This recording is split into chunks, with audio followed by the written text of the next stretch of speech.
오늘도 하나님 우리를 사랑하시며 영원한 복 속에서 함께 하시고 모든 하늘에 속한 신령한 복과 은혜를 누리게 하시려고 세밀히 인도해 가고 계십니다.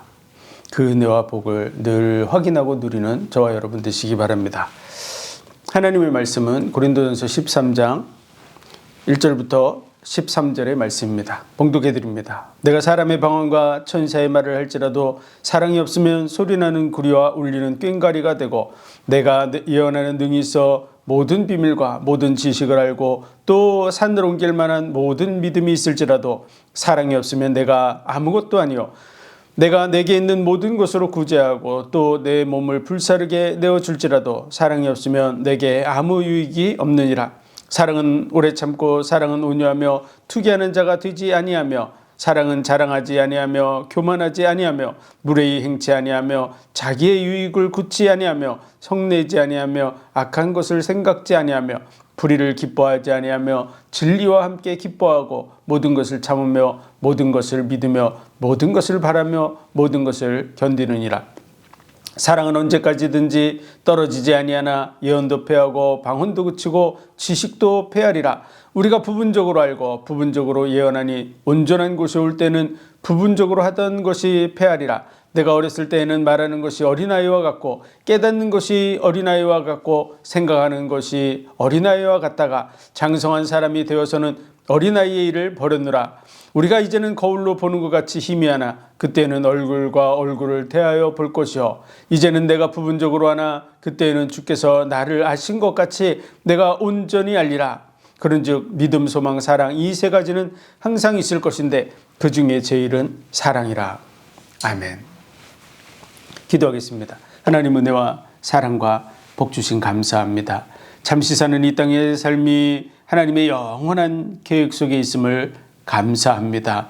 그 은혜와 사랑을 늘 확인하며 누리는 우리의 삶이 되게 하시고 또 많은 영혼들에게 그 은혜와 사랑을 전달해 나가는 삶이 되게 하여 주옵소서. 모든 영광을 주님 홀로 받으시기로 하며 예수 그리스도 이름으로 감사하며 기도하옵나이다. 아멘. 오늘 말씀을 보면 믿음, 소망, 사랑 이 세 가지는 항상 있을 것인데 그 중에 제일은 사랑이라고 말씀하고 있습니다. 우리가 아는 바에 의하면 기독교 그러면 모든 사람들 전 세계 사람들이 기독교가 주장하는 게 뭐냐? 그러면 바로 그것은 사랑입니다. 그래서 성경의 말씀 속에서 가장 제일 먼저 중요하게 핵심적으로 아는 말씀 그 말씀이 무엇일까요?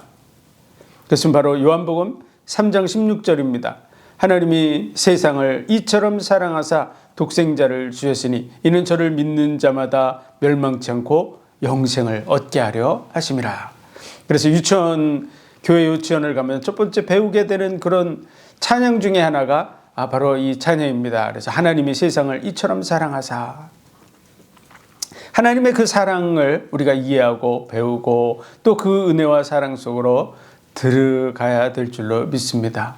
인생을 사는 그 길을 걸어가다 보면 인생이 결코 녹록지 않다고 하는 것을 많이 느끼게 됩니다.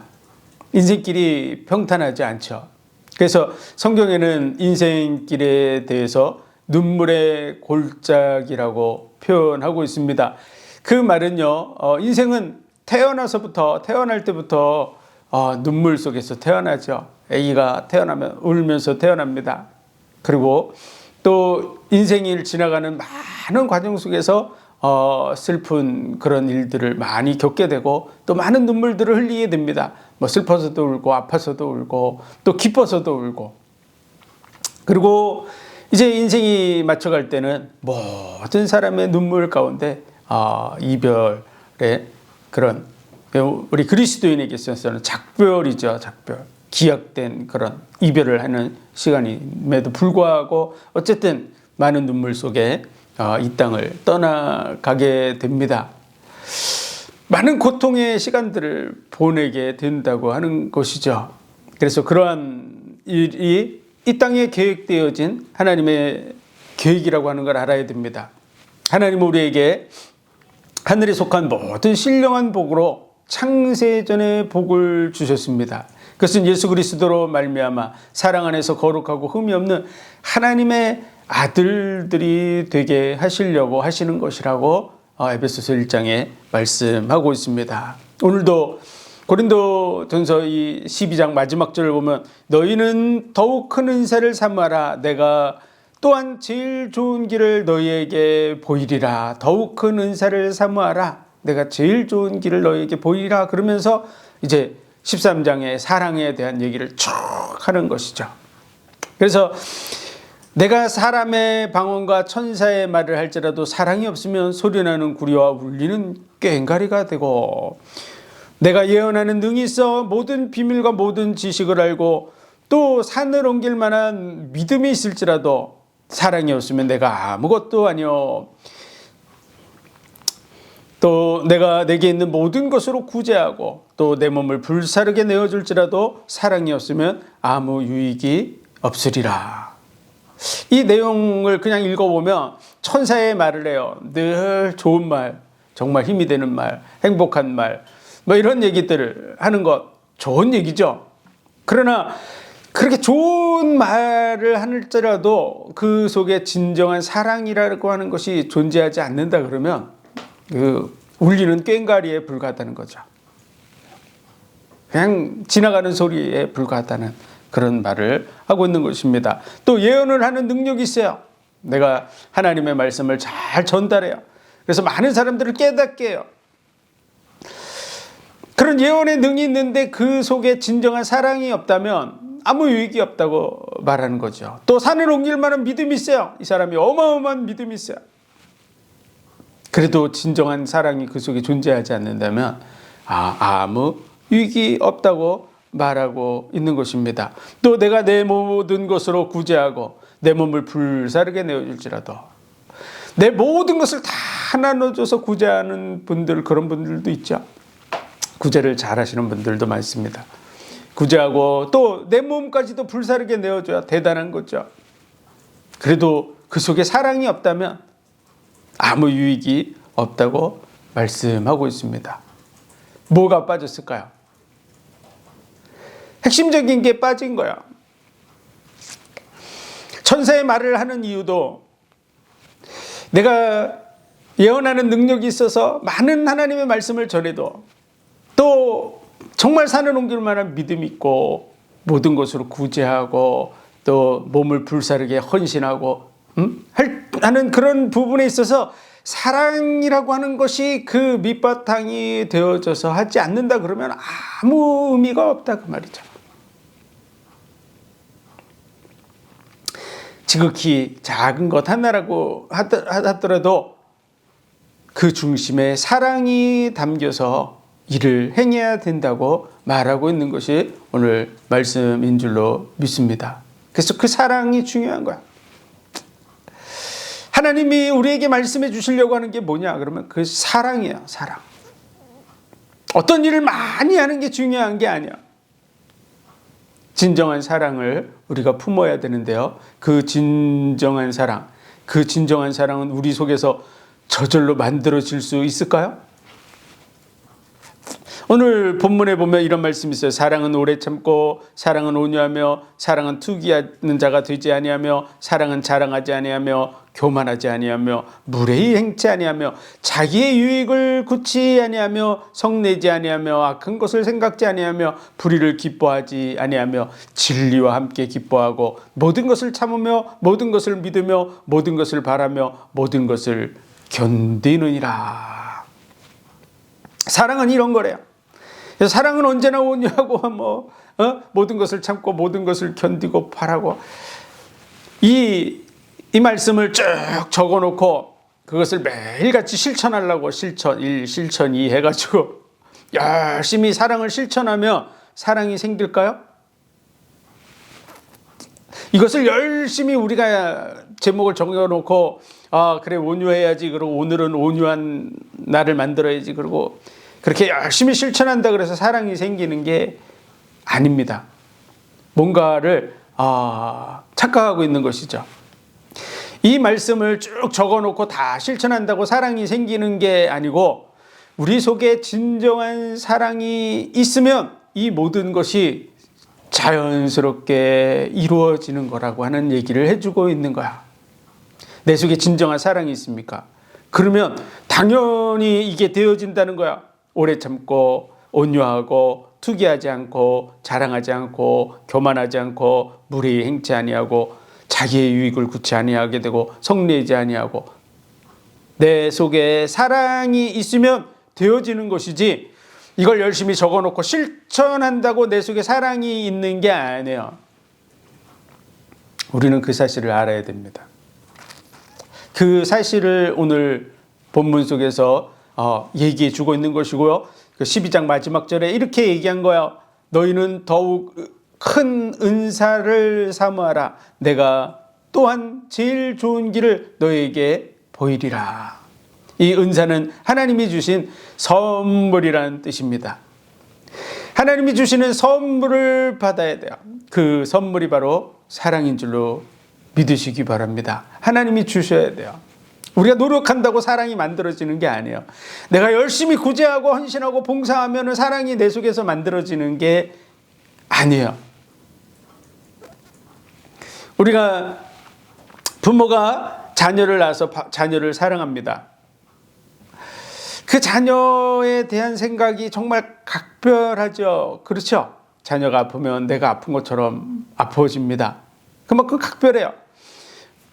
그런데 그 자녀와 같이 같은 연령에 있는 아이들이 많이 있어요. 한 번은 학교 운동장에 간 적이 있어요. 학교 운동장에 가보니까 이제 점심시간이 돼가지고 아이들이 운동장에 쫙 몰려 나오는 거야. 이제 막 뛰어노는 아이들이 어마어마하게 많죠. 아이들이 정신없이 뛰어노는데, 그 아이들을 향한 사랑이 전체적으로 가고 있을까요? 안 그런 거야. 내 자녀에 대해서 눈길이 가고 내 자녀를 찾고 내 자녀가 소중하게 보이고 이렇게 되더라고요. 그 아이들이 다 비슷비슷하고 다 소중한 아이들임에도 불구하고 사랑은 내 자녀에게 가고 있는 것을 보죠. 근데 그 사랑이 내 속에서 만들어진 거라고 생각하지만 큰 착각입니다. 큰 착각. 그것은 저만 제 자녀에 대해서 사랑을 느끼고 그러는 게 아닙니다. 지구상의 모든 사람들은 자기 자녀에 대한 사랑을 느낍니다. 우리 북한의 김정은이라고 하는 사람이 자기 딸 김주애를 이렇게 굉장히 각별하게 챙기고 하는 모습을 봅니다. 그런데 그는 선한 사람이 아니에요. 정말 악한 사람이에요. 북한에 고통받는 사람들 너무너무 많습니다. 방송을 봤다는 이유로, 한국 방송을 봤다는 이유로 매를 맞거나 심지어는 처형까지 당하는, 정말 자기 자식이 그랬다 그러면 죽이겠어요? 감옥에 가둬놓고, 그리고 사람들을 볼모로 잡아서 해외로 어떤 사람을 보내면 한 사람을 볼모로 잡는 나라, 그 나라 북한이에요. 그는 정말 지구상에서 그와 같이 악한 자를 보기 힘들 겁니다. 그럼에도 불구하고 자기 자식은 사랑해요. 영화를 보다 보면 마피아라든지 이런 범죄 집단의 그 두목들이 자기 자식 때문에 목숨을 걸고 싸우는 이런 것들도 나오는데요. 그는 정말 악한 존재입니다. 사람들을 인신매매하고 죽이기를 밥 먹듯이 하는 이런 악한 자, 그럼에도 자기 자식을 사랑해요. 부모가 자식을 사랑하는 것, 그것이 자기 속에서 만들어져서 나온다고 생각하는 건 큰 착각이라고 하는 거야. 사랑은 하나님께 속한 것이라고 되어져 있습니다. 사랑은 우리가 만들어내는 게 아니에요. 오늘 말씀처럼 천사의 말을 하고 예언하는 능이 있고 산을 옮길 만한 믿음이 있고 또 모든 것으로 구제하고 내 몸을 불사르게 내어주는 이런 지경으로 열심히 모든 것을 하고 대단한 것 같고, 정말 산을 옮기는 그런 믿음이 있어서 산을 한번 옮기고 막 그러면 정말 대단한 것처럼 보이겠죠. 그러나 사랑이라고 하는 것을 그가 믿음이 있다고 만들어내는 게 아니라는 거야.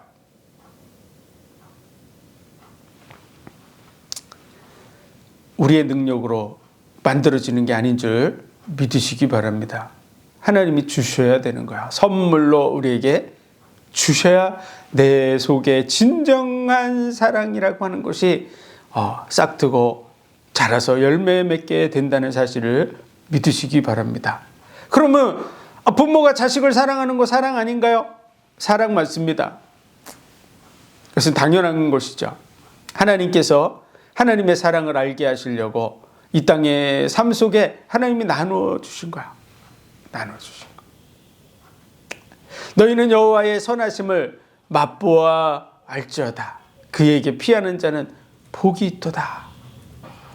하나님의 선하심을 맛보게 하시려고, 경험해 보게 하시려고 하다 보니까 그것을 직접 경험할 수 있는 그런 장을 만들어줘야 되는 것이죠. 그래서 그 사랑, 아가페의 사랑을 기억하고 그것을 깨닫게 하시려고 하나님이 그 기쁘신 뜻대로 우리를 예정해서 이곳에 보낸 것이죠. 그러면서 아담과 하와를 만드시고 가정을 이루게 하셔서 서로 사랑하게 하시고 자녀를 낳고 그 자녀가 어떤 존재인지를 느끼게 하시고 사랑을 경험하게 하시고 하는 일들을 하신 것입니다. 그래서 우리는 하나님이 주시려고 하는 아가페 사랑을 이해해야 될 줄로 믿습니다. 아가페 사랑, 순수한 사랑, 무조건적 사랑, 진정한 사랑, 그것이 바로 아가페 사랑이죠. 그 아가페 사랑을 우리는 진짜로 이해할 수가 없어요. 우리 머리로는 아가페 사랑의 진정한 의미를 우린 다 이해 못합니다. 아는 것 같아도 사실은 몰라요. 그래서 그 아가페 사랑을 하나님이 경험하게 하시려고 만들어주신 것이 바로 가정이고 이 땅의 삶의 관계라는 것을 알아야 됩니다. 그래서 신약과 구약의 성경을 전체적으로 종합해 보면 사랑에 대한 얘기들이 쭉 정리되어 있는데요. 첫 번째로는 부부간의 사랑입니다. 아담과 하와의 사랑. 아담이 하와를 보고 이는 내 뼈 중에 뼈요 살 중에 살이라고 이렇게 얘기하죠. 내 몸의 일부와 같이 소중히 여기는 그러한 것이 부부의 사랑인 줄로 믿습니다. 그 부부의 사랑을 아름답게 노래한 노래가 있는데요. 그것이 바로 아가서예요. 아가서는 노래 중에 노래라고 하는 의미를 가지고 있는데요. 그 아가서는 바로 그 연인의 사랑이 결혼으로 이어지고 그 결혼함으로써 그 성숙되어져 가는 그러한 사랑의 결말을 보여주고 있는 게 아가서야. 아가서. 그래서 아가서는 사랑의 노래예요.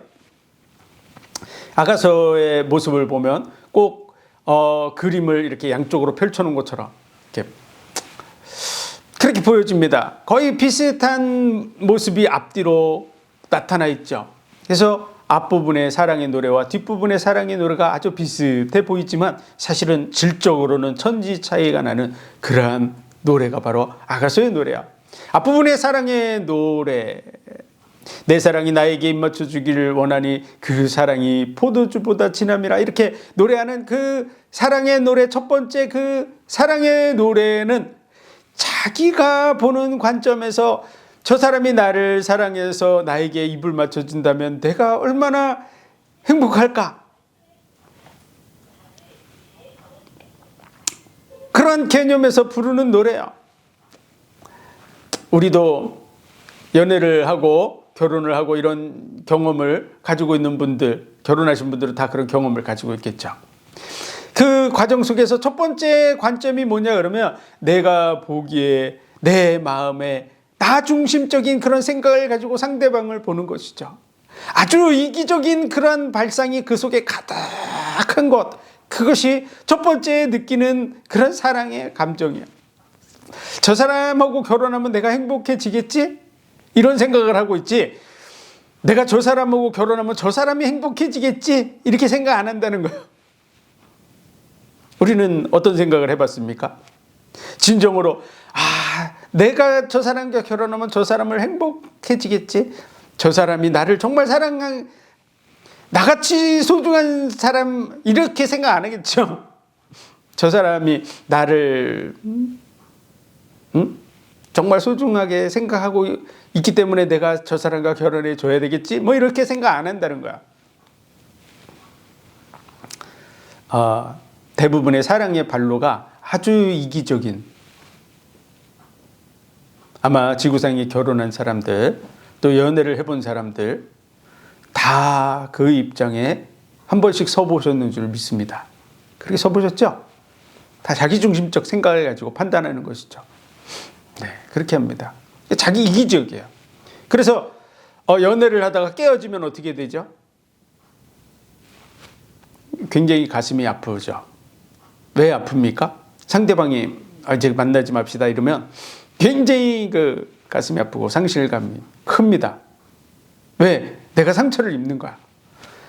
그 상대방의 입장에서는 헤어져야 될 분명한 이유가 있었겠죠? 그의 입장에 내가 진정으로 선 사람이라면 그의 마음을 충분히 이해하고 받아들이고 그가 헤어지는 걸 기뻐하는 거에 대해서 나도 기뻐해야 되겠죠. 그러나 그렇게 안 됩니다. 나는 굉장히 가슴 아프고 슬프고 그런 것이죠. 심지어는 이게 정도가 지나쳐서 그 상대방을 나를 거절했다는 이유로 폭행하거나 미워하거나 살해하는 일까지 벌어지고 있죠. 얼마나 이기적인지를 우리는 알아야 됩니다. 아주 이기적으로 시작하는 그 사랑 노래야. 근데 우리가 다 그와 같은 과정을 겪었다는 걸 알아야 됩니다. 그거는 진정한 사랑이라고 할 수 있을까요? 아닙니다. 그건 진정한 사랑이 아니에요. 그의 영혼을 진정으로 사랑해서 사랑한 게 아니에요. 나의 이기적인, 내가 보기에 좋고 내가 행복할 것 같고 내가 잘 될 것 같고 그런 중심 때문에 움직이고 있는 거야. 그건 사랑이 아니에요. 사랑하기 위한 첫 단계일 뿐이죠. 그런 속에서 아가서에 보면 갈등이 있습니다. 그 갈등을 우리는 결혼한 사람들이 한 번씩은 다 겪고 넘어가지, 한 번씩이 아니라 사실은 평생 겪습니다. 평생을 겪어 나가는 거죠. 갈등의 관계를. 그런 속에서 다듬어지는 것이죠. 그리고 아가서에서는 그 갈등을 넘어서 그 남편을 잃어버리게 됩니다. 잊어버리고 나니까 그를 잃어버려 이제 떠나갔어요. 그때 돼서야 그 소중함을 깨닫게 되는 것이죠. 우리도 같이 결혼한 사람, 상대방이 언제 진짜 소중하다는 것을 제대로 느끼냐 그러면 그 사람이 떠나갈 때 느끼게 된다는 게 참 안타까운 일이지만 사실은 그렇습니다. 사람은요, 곁에 있을 때 그 소중함을 못 느끼고 사는 경우가 많아요. 잃어버렸을 때 그 소중함을 느끼게 되는 것이죠. 영영 잃어버리게 될 때 그때 깨닫는 경우가 많아요. 그 남편을 잃었다가 다시 그 남편을 찾아 나섭니다. 그런 속에서 그를 만나는, 그런 속에서 그가 내게 얼마나 진정으로 소중한 사람이라고 하는, 그가 정말 얼마나 소중한 사람, 자체적으로 소중하다는 것을 그때 깨닫는 거야. 그러면서 서로 그런 마음, 상대방을 소중히 여기는 그 마음, 그 영혼 자체를 사랑하는 그 마음이 시작돼서 그것이 열매 맺게 될 때 진정한 사랑을 느끼게 되는 줄 믿으시기 바랍니다. 그래서 앞의 사랑과 뒤의 사랑은 비슷한 것 같지만 아주 질적으로 달라요. 그리고 아가서의 마지막 결론과 같은 말씀은 바로 아가서 8장 6절의 말씀입니다. 진정한 사랑은 죽음과도 같이 강하고 많은 물이 끌 수 없는 불과 같고 온 가산을 다 주고 바꾸려 할지라도 멸시를 받을 것이라고. 진정한 사랑은 돈 주고 살 수 있는 게 아니라는 것이죠. 진정한 사랑은 절대 꺼뜨릴 수 없는 것이라고. 진정한 사랑은 죽음도 막을 수 없는 것이라고. 여러분, 그 사랑을 우리가 이 땅의 삶을 통해서 이해하고 맛보고, 그리고 하나님이 우리에게 보여주시는 생명을 내어주기까지 사랑하시는 그 사랑을 이해하고 그분과 화답하는 그런 자리로 나아가야 될 줄로 믿습니다. 하나님이 그 사랑을 직접 보여주시러 오셨는데 그분이 바로 예수 그리스도예요. 죽음보다 강한 사랑, 많은 불이 끌 수 없는 사랑, 영원히 꺼지지 않는 사랑으로 우리를 찾아오셨어요. 자기의 생명을 내어주기까지, 모든 것을 다 내어주기까지 우리를 사랑하시는 그 사랑을 십자가에서 보여주신 줄 믿으시기 바랍니다. 오늘 본문의 말씀도 그거예요. 사랑은 오래 참고, 사랑은 온유하며, 사랑은 투기하는 자가 되지 아니하고. 그 일을 행하신 분이 바로 예수 그리스도고 그분이 하나님이신 줄 믿으시기 바랍니다. 오늘 이 말씀의 실질적인 그것을 이루시는 분, 그 사랑을 가지고 우리에게 말씀하시고 우리와 함께 하시는 그분이 누구냐? 바로 예수 그리스도고 바로 하나님이라고 하는 사실을 우리는 알아야 됩니다. 이 그분에 대한 노래예요. 우리 속에 이 사랑이 있냐? 우리 속에 없어요. 하나님의 사랑을 우리에게 부어주셔야만 우리도 그분과 같이 우리 속에 사랑이 생겨서 이 부분이 자연스럽게 내 삶을 통해서 이루어지게 될 줄 믿으시기 바랍니다.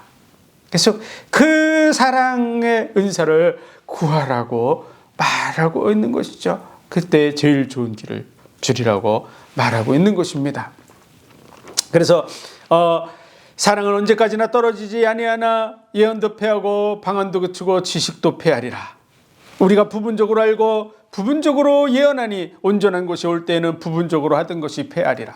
내가 어렸을 때에는 말하는 것이 어린아이와 같고 깨닫는 것이 어린아이와 같고 생각하는 것이 어린아이와 같다가 장성한 사람이 되어서는 어린아이의 일을 버렸노라. 우리가 이제는 거울을 보는 것 같이 희미하나 그때는 얼굴과 얼굴을 대하여 볼 것이요 이제는 부분적으로 하나 그때는 주께서 나를 아신 것처럼 내가 온전히 알리라.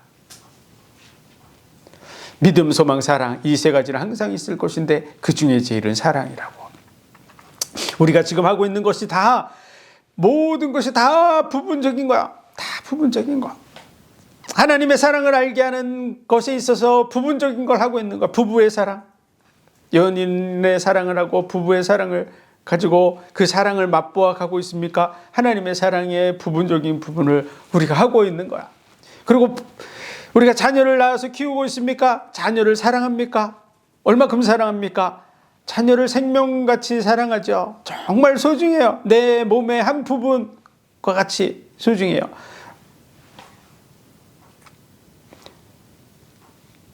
부모가 자식을 사랑하는 것처럼 하나님이 우리를 사랑하는 줄 믿으시기 바랍니다. 아비가 자식을 사랑한 같이 내가 너를 사랑하는 줄 알아. 아버지가 자식을 사랑하는 것처럼 하나님이 우리를 사랑하고 계시다고 말씀하고 계세요. 네가 자녀를 낳아서 네 자녀를 사랑하고 있니? 네가 네 자녀를 사랑함처럼 내가 너를 사랑하는 줄 알라고 말씀하고 있는 줄 믿으시기 바랍니다. 여인이 어찌 자기 태에서 난 자식을 잊겠느냐? 혹시 그 여인은 잊을지라도 나는 너를 잊지 않는다고. 내 이름을 내 손바닥에 새겼다고.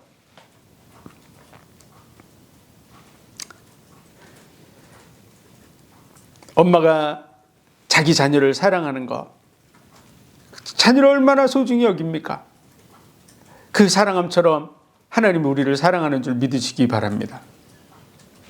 우리를 사랑하셔서 내 이름을 손바닥에다 새겼다고 표현하는데요. 여러분, 손바닥에 새기는 게 쉽습니까? 새겨지기 위해서는요, 칼을 들고 깎아내야 됩니다. 그와 마찬가지로 하나님이 사람의 몸을 입고 이 땅에 오셔서 손과 발에 못이 박혀서 십자가에 매달려 죽으심으로써 그 사랑을 우리에게 표현해 주신 줄 믿으시기 바랍니다. 그분의 손바닥에 우리의 이름이 새겨져 있는 줄 믿으시기 바랍니다.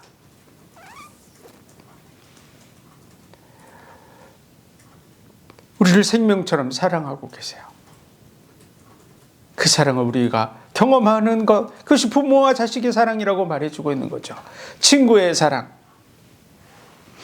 형제의 사랑. 형제는 위급한 때까지 위하였느니라. 형제들, 저도 형제들이 있는데요, 정말 많이 싸우면서 컸어요. 그렇지만 정말 위기가 닥치면 형제의 편이 딱 됩니다. 위급한 때 그런 사랑, 목숨 걸고 같이 싸우는 거죠. 형제의 목숨이 내 목숨 같아요. 그것이 형제의 사랑이야. 양과 목자의 사랑. 예수님께서는 나는 선한 목자라. 선한 목자는 양들을 위하여 자기 목숨을 버린다고. 예수님께서 우리를 위해서 양과 목자와 같은 그런 마음 속에서 우리를 위해서 생명을 내어주신 줄 믿으시기 바랍니다. 우리를 생명같이 사랑하세요. 진정한 아가페 사랑, 그 사랑 안에서 흠이 없는 하나님의 아들들이 되게 하시려고 그 기쁘신 뜻대로 예정하셔서 그 예정 가운데 우리의 삶이 있는 줄 믿으시기 바랍니다. 그래서 이 땅의 삶의 과정을 겪어가고 있는 거야. 우리를 왜 연약하게 하셨을까요? 하나님께서는 아브라함에게 복을 주시겠다고 약속하셨고 맹세까지 하셨어요. 내가 너를 복주고 복주겠다고. 근데 그 첫 번째 복은 바로 예수 그리스도를 통해서 예수 그리스도가 나게 하시고, 두 번째로는 천하 만민이 그를 통해서 복을 받게 될 거라고 말씀하고 있는 것이죠. 그래 아브라함이 복을 주시겠다고 약속했는데 아브라함에게 또 한 가지를 약속했어요. 내 후손이 이방의 계기 되어서 나그네가 되었다가 4대 만에 400년 만에 나오게 될 거라고 말씀해 주신 것이죠. 그것이 요셉 때 들어가서 모세 때 출애굽을 해서 나옵니다. 그런 중에 모세가 이스라엘 백성에게 얘기하는 것이죠. 너희가 애굽의 종되었던 때를 생각하라고, 나그네 되었던 때를 생각하라고. 그게 뭐 즐거운 일이라고 그걸 기억하라고 말씀하실까요? 우리 국민들에게 너희가 일제 36년 동안 통치받을 때를 생각하라 그러면 기분 좋아할 사람이 누가 있겠어요? 그런데 그걸 기억하라는 거야. 그때를. 왜 기억하게 하실까요? 왜 그렇게 낮추셨을까요? 아브라함에게 좋은 말씀만 해주시고 천하 만민이 복을 받게 하고, 정말 아브라함의 후손은 아브라함 때부터 대대로 계속 번성해가지고 정말 전 세계의 가장 위대한 국가가 되게 하셨으면 얼마나 좋을까요? 그렇게 안 하시고 왜 애굽의 종으로 보내셨을까요? 그 애굽은 요한계시록 11장에 보면 소돔이라고도 그러고 애굽이라고도 그러는 이 세상을 뜻하는 곳을 말해주고 있습니다. 이 세상에 왜 보내셨을까요? 그것은 우리를 줄이고 낮추게 하시는 거야. 왜 그렇게 하셨는지 우리는 그 이유를 알아야 됩니다. 하나님 앞에 우리는 그 질문을 해야 돼요. 왜 애굽에 보내셨어요? 왜 우리를 이 세상에 보내셨어요? 왜 우리로 하여금 이 고생길을 걸어가게 합니까? 라는 질문을 우리는 하나님 앞에 해야 됩니다. 그리고 하나님의 말씀하시는 것을 살펴서 그 뜻을 이해해야죠. 하나님께서 우리를 낮추신 이유, 그리고 하나님께서 또 친히 낮아지셔서 우리와 동참하시고 우리의 고난을 짊어지시기까지 하셨는데요, 그 마음을 이해해야 됩니다. 그것은요, 진정한 사랑을 우리로 경험하게 하시려고 하는 거예요. 진정한 사랑이 되어지기 위해서는요, 우리가 상대방을 충분히 이해할 수 있는 수준이 되어야 될 줄로 믿습니다. 너희는 고아와 과부와 객과 나그네 그들을 생각하라고, 그들을 돌보라고 얘기하는 것이죠. 너희가 과거에 나그네 때였던 때를 생각하고 진정한 사랑이 되기 위해서는요, 그의 자리로 낮아져야 돼요. 그의 입장이 되어져야 된다는 거야. 그가 겪는 아픔을 맛보아야만 그가 품어지는 것이죠.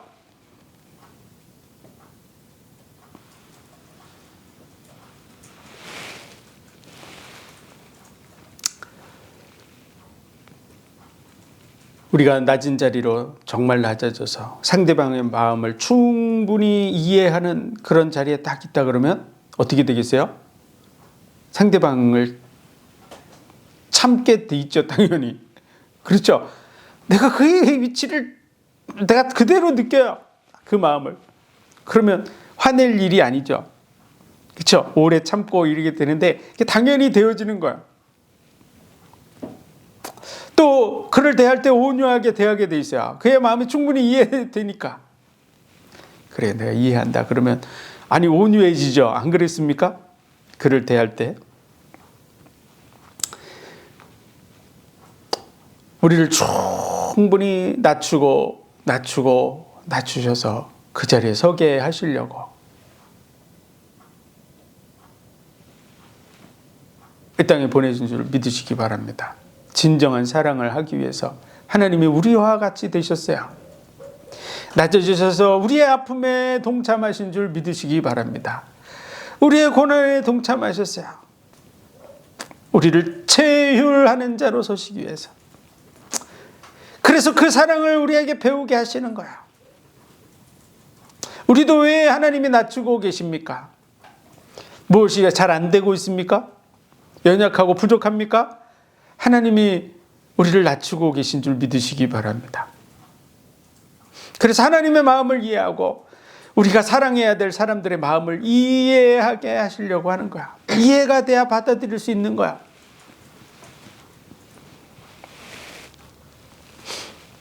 바울이 어느 날 하나님의 사랑을 깊이 깨닫고 그 은혜를 알게 되었습니다.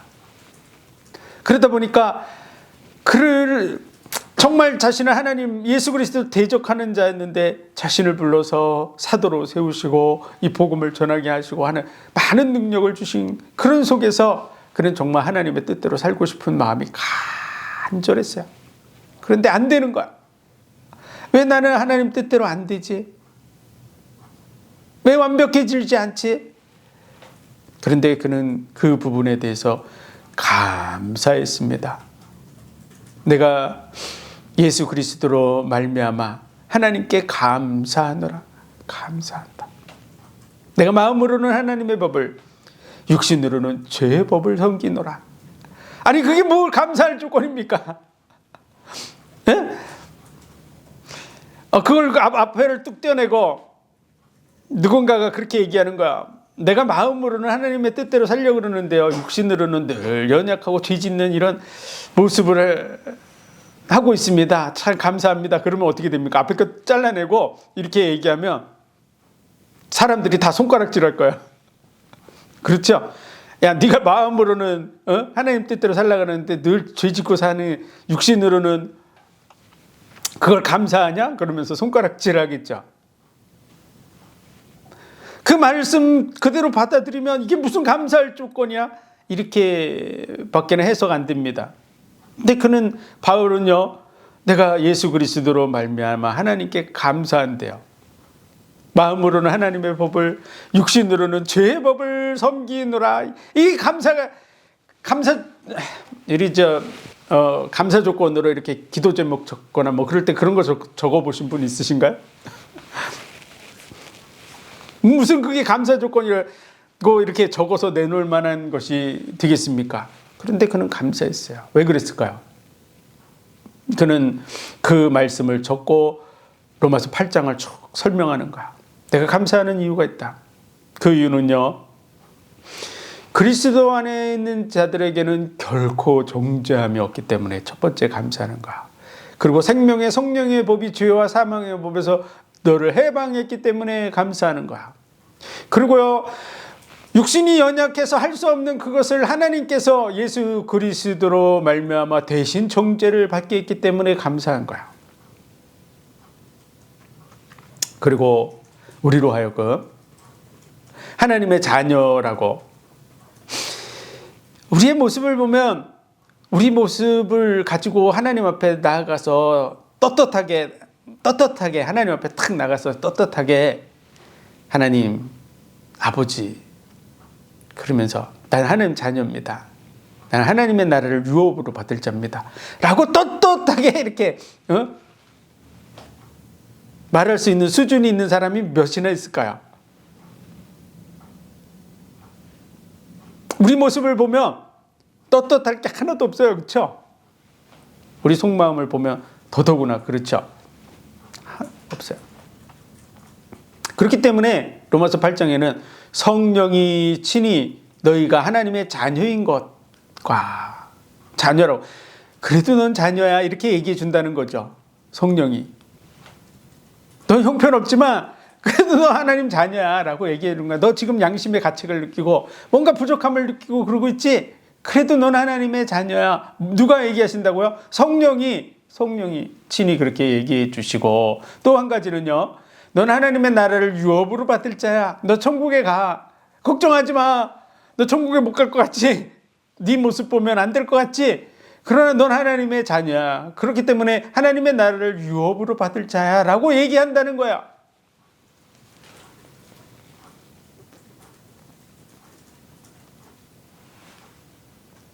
그러면서 모든 피조물들이 고대하는 바가 있는데 바로 하나님의 아들들이 나타나는 거야. 여러분 여기서부터 잘 이해해야 됩니다. 모든 피조물도 기다리고 있어요. 하나님의 아들들이. 그리고 성령의 처음 익은 열매를 받은 우리들도 양자될 것 곧 우리 몸의 구속을 기다리느니라. 아직도 기다린대요. 성령의 처음 익은 열매를 받은 그들이 다 성령 받아서 사도가 돼 있는 그리고 제자들, 그들이 정말 그 자녀가 되기를 기다리고 있다는 거야. 그리고 성령께서도 안타까운 마음으로 너희를 위해서 중보하고 계시다고 얘기하고 있고요. 하나님이 너희를 위하고 계시고 예수님 보좌 우편에서 너희를 위해서 간구하고 계신다고. 그리고 모든 것이 합력해서 선을 이룬다고. 하나님을 사랑하는 자, 곧 그 뜻대로 부르심을 입은 자들, 하나님이 미리 아시고 부르시고 의롭다 하신 그들에 대해서 모든 것이 합력하여 선을 이루는데, 합력하여 선을 이루는 그 선이 뭘까요? 그것은요, 아들들이 되게 하는 거야. 맏아들의 형상을 본받게 하는 거라고 되어져 있어요. 그리고 그 사랑에서 끊어낼 자가 아무도 없다고 말하고 있는 거야. 높음이나 깊음이나 천사들이나 그 어떤 피조물도 하나님의 사랑에서 끊어낼 수 없어요. 환난이나 공고나 적신이나 기근이나 그런 어떤 환난도 끊어낼 수 없는 것, 그것이 하나님의 사랑이라고, 그 사랑 안에 있다고, 그 믿음을 바울이 가지고 있기 때문에 감사하는 거야. 나를 낮추시고 연약하게 하셔서 많은 영혼을 품게 하시는구나. 여러분 연약해 보지 않은 사람은요 품을 수가 없어요. 가늠한 여인이 잡혀왔는데, 다 돌을 들고 왔는데, 여러분들 돌을 들고 거길 막 가봤더니 내 아들이고 내 딸이에요. 그럼 여러분 어떻게 합니까? 여러분들 돌을 들고 쳐요? 사랑하면 그럴 수가 없어요.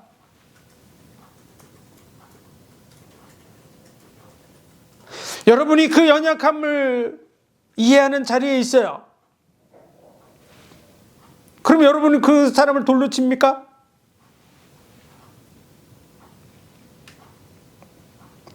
여러분이 그 낮은 자리에 낮아지지 않았기 때문에 돌을 들고 치겠다고 하고 있는 거야. 여러분이 그 낮은 자리에 낮아진, 정말 그보다 더 낮은 자리에 있었다면 여러분은 돌을 들고 치지 않아요. 예수님이 땅에 뭘 썼는지 모르지만 그들은 다 돌을 내려놨어요.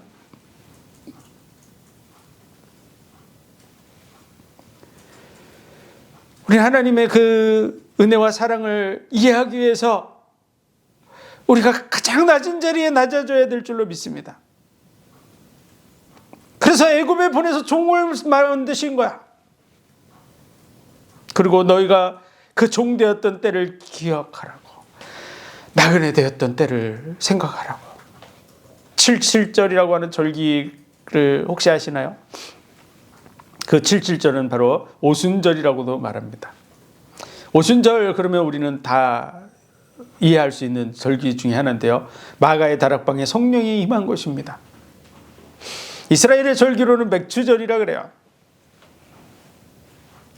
하나님이 성령을 부어주셔서 우리로 새 사람으로 거듭나게 한 것을 지키게 하는 절기, 그게 바로 77절, 오순절, 맥추절이라고 하는 절기예요.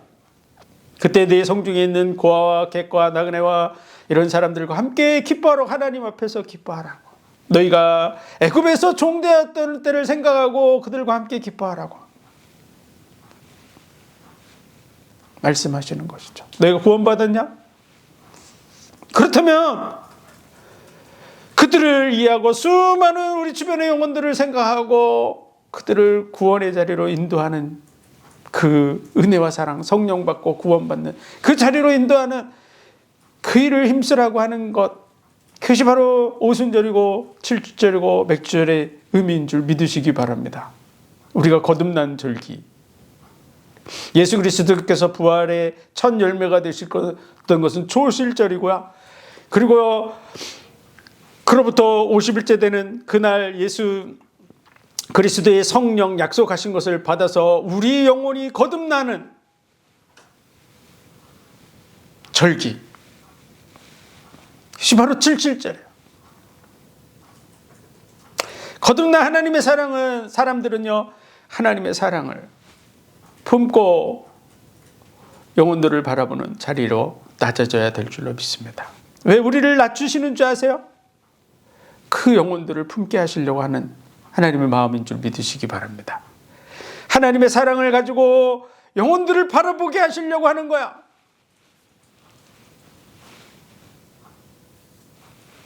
오늘 본문을 통해서 우리는 깨달아야 됩니다. 내가 어떤 일을 행한다고 사랑이 생기는 게 아니에요. 하나님이 주시는 그 사랑을 우리가 받아들여서 그 사랑이 우리 속에 커가야 될 줄로 믿습니다.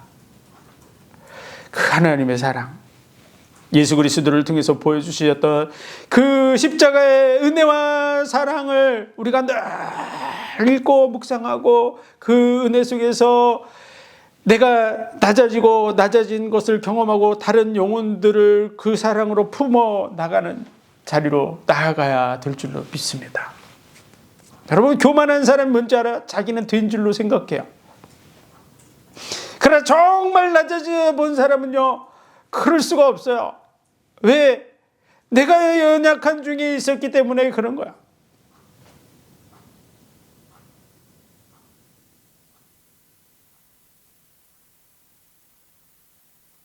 하나님의 사랑을 품으시기를 바랍니다. 그 사랑을 이해하는 자리로 나아가시기 바랍니다. 여러분, 그걸 기도해야 돼요. 왜 하나님 나 안 됩니까? 왜 나를 낮추시나이까? 무엇을 주시려고 합니까? 라고 기도해야 여러분이 그 응답을 받는 거야. 바울같이 감사하고 이 모든 것이 합력해서 선을 이루는데 그 선이 뭐라고요? 하나님의 아들들이 되는 것이라고요. 예수 그리스도를 닮은 하나님의 아들들이 되는 것이라고 말하는 거야. 그 은혜와 사랑으로 들어가시기를 주의 이름으로 축원드립니다. 기도드리겠습니다. 하나님 은혜와 사랑 복 주신 감사합니다. 잠시 사는 이 땅의 삶이 하나님의 영원한 복의 계획 속에 있는 줄 믿습니다. 우리가 연약하고 부족하고 많은 문제 속에 있는데 이 연약하고 부족하고 많은 문제들을 통해서 또 연약하고 부족하고 많은 문제 있는 그 영혼들을 그리스도의 마음으로 품어 나가게 하여 주옵소서. 하나님의 사랑을 배우고 그 사랑을 가지고 영혼 속으로 들어가는 우리의 삶이 되게 하여 주옵소서. 모든 영광을 주님 받으시기 원하며 예수 그리스도 이름으로 감사하며 기도하옵나이다. 아멘.